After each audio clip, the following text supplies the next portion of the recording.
자, 이슈 포커스 기호일보 한동식 국장 나오셨습니다. 어서 오십시오. 네, 안녕하세요. 예.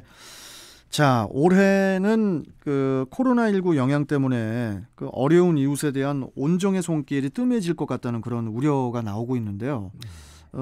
당장 그 연탄 나눔이 이제 대표적일 텐데 네.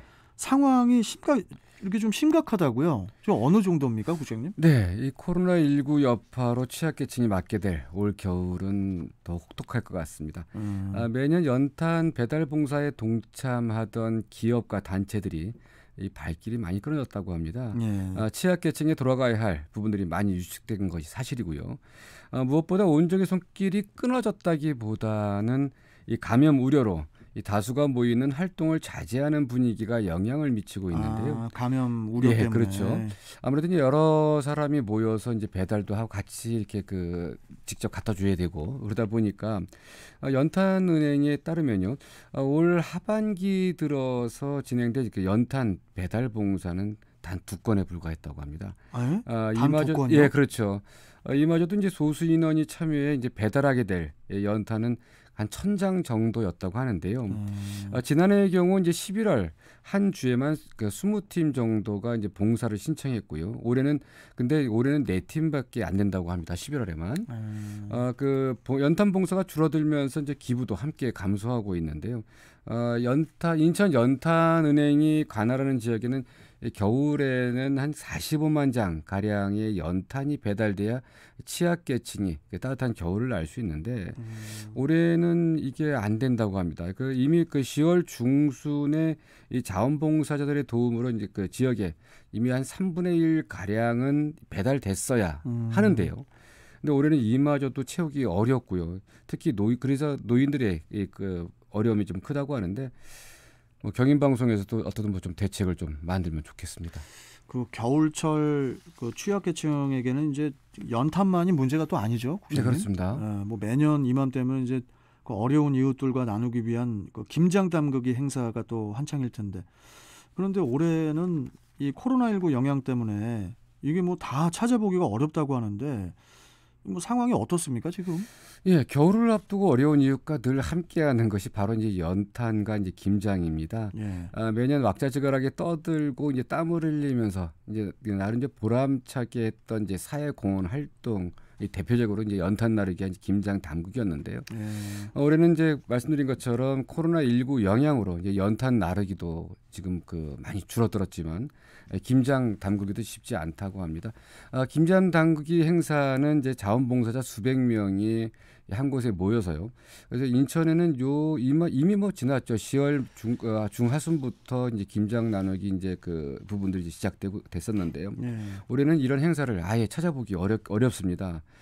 그럼 뭐 지금 많이들 모여서 같이 김장을 만들고 또 같이들 나눠주고 이런 보람된 일이었는데 이게 좀 아예 찾아보기도 힘들고요. 이런 행사를 고지하는 또 거의 없습니다.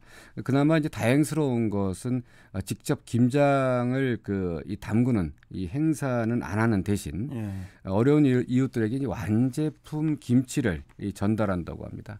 많은 이들이 모여서 이제 정을 나누며 담그는 이제 김장 이게 좀 사라져서 아쉽긴 한데요. 김치 공장 등에서 담근 완제품 김치를 배송하는 직접 배송도 아니고 이제 간접 배송하는 방식입니다. 그래서 대한적십자사 인천지사도 이제 매년 진행해온 김장김치 담그기 행사 대신 올해 이제 구매한 이 완제품 김치 1,256 상자를 취약계층에게 배부할 예정이라고 하고요. 또 연수구도 지난해 300여 명 정도의 자원봉사들이 모여서 이제 직접 김장 담그기 행사를 했는데 올해는 저소득 1,350가구의 김치 10kg씩 지원하는 방식으로 바꿨다고 하는데요. 어떤 이런 이 사회 공헌 활동까지 바꿔놓는 이런 코로나19 때문에 많은 분들이 좀 어려워하는데요. 하여튼 모쪼록 그나마 완제품이라도 잘 전달됐으면 합니다. 이 코로나19 때문에 앞으로 뭐라고 합니까? 이 불우이웃들 아니면 뭐 우리의 이웃들과 나누기 위한 그런 행사들을 이제는 뭐 대면 행사가 이제 점점 축소가 되는 그런 분위기다 보니까 그렇죠. 비대면 행사로 과연 이것을 어떻게 앞으로 할 것인가 이걸 좀 고민을 해야 될 것 같습니다. 앞으로. 네. 하지만 이 부분도 좀 고민해야 될 부분이 많습니다. 지금 이 코로나 때문에 많이 어려움이 있지 않습니까? 그럼요. 근데 가장 문제는 취약계층인데 하여튼 지금 이 복지 부분에서도 좀 꼼꼼하게 살펴봐야 될 것 같습니다. 알겠습니다. 자, 다음 소식 좀 가보겠습니다. 인천 도시철도 무임수송 얘기를 좀 다시 한번 해야 될 것 같은데요. 취약계층에 대한 무임승차는 꼭 필요하죠. 그런데 이에 따른 손실액이 천문학적이라고 하는데요. 자, 이게 지금 어느 정도입니까? 예, 인천 지하철 1호선과 2호선을 운영하는 인천교통공사 매년 한 1,000억 정도의 순손실을 기록하고 있는데요. 1,000억이요? 예, 이 중에서 이제 가장 많은 비중을 차지하는 부분이 바로 무임승차라고 합니다. 최근 5년간 무임승차에 따른 손실 비용, 지난 인천 2호선이 개통한 2016년부터 계산해 보니까 한 600억 원 정도 된다고 합니다. 네. 좀 상상이 좀 안 되는데요. 600억 원. 예, 올해만 보더라도 1월부터 이제 8월까지 인천 1, 2호선에서 발생한 무임 수송 손실 추정액이 142억.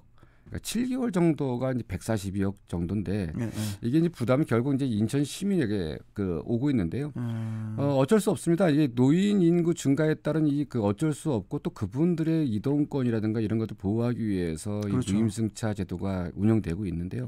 이제 문제는 이거를 운영 기관인 교통공사가 부담해야 하느냐 이건데요.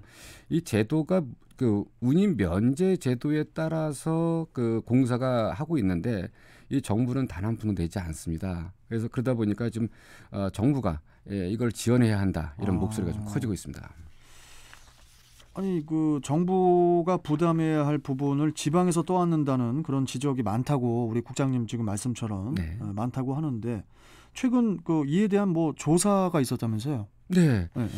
최근에 인천교통공사 등 전국 6개 도시철도 운영기관이 사회문화발전연구원이라는 곳에 이제 여론조사를 의뢰했는데요. 조사를 해보니까 무임수송 비용을 국가가 절반 이상은 부담해야 한다. 이런 응답이 전체의 70%를 넘었다고 합니다. 지금 현실적인 문제이기도 하지만요. 지금 이제 코레일 같은 경우에 철도산업발전기본법에 근거해서 국가로부터 약 60% 정도의 손실을 보존받고 있습니다. 그러나 이제 전국의 도시철도 운영기관에 대해서는 단 한 푼도 지원하지 않기 때문에 이런 부분은 좀 문제가 좀 있다. 이런 부분이고요. 좀 전에도 말씀드렸지만 인천교통공사가 지난해에만 296억, 300억 원 가량의 무임수송 손실을 떠안고 있는데요. 이런 여론조사를 보더라도 좀 조정이 좀 돼야 될 것 같고요. 이제 정부나 그리고 또 지방자치단체에서 이 운영기관에만 책임을 물을 게 아니라 좀 분담하는 그러한 조치가 조속히 좀 마련돼야 될 것 같고요. 인천시에도 얼마 전에 정부가 비용을 부담하라는 결의안까지 채택하기도 했습니다. 근데 이제 정부가 그러면 그렇게 할게요라고 하겠냐고요. 안 하죠. 이게 지금 그리고 지금 제 뇌피셜인데요. 국장님 뭐냐면은 이게 지금 언젠가부터 계속 취약계층에 대한 무임승차 손실액 얘기가 많이 나오고 있거든요. 그렇습니다. 그렇다면은 언제 조금 시간이 지나고 나서 혹시라도 연령 제한 나이가 좀 올라가는 게 아닌가 이런 예측도 좀 조심스럽게 지금 우려스러운 부분들이 여러 가지죠. 이제 결국은 이 부담을 떠안지 못하겠으면은 이제 이 교통공사도 대안을 내놓겠지만, 근데 어쨌든 이게 좀 복지 차원에서 좀 진행되는 것이다 보니까 국가에서 부담하는 부분이 일정 정도 다는 아니라고 하더라도 한 50% 정도는 부담하는 게 맞다고 보고요. 50%만 부담해도 이제 지방 재정이 조금 여유가 생기니까. 그럼요. 부담이 이제 좀 주니까 그렇게 됐으면 좋겠습니다. 그렇게 될까요? 압박을 해야죠. 알겠습니다.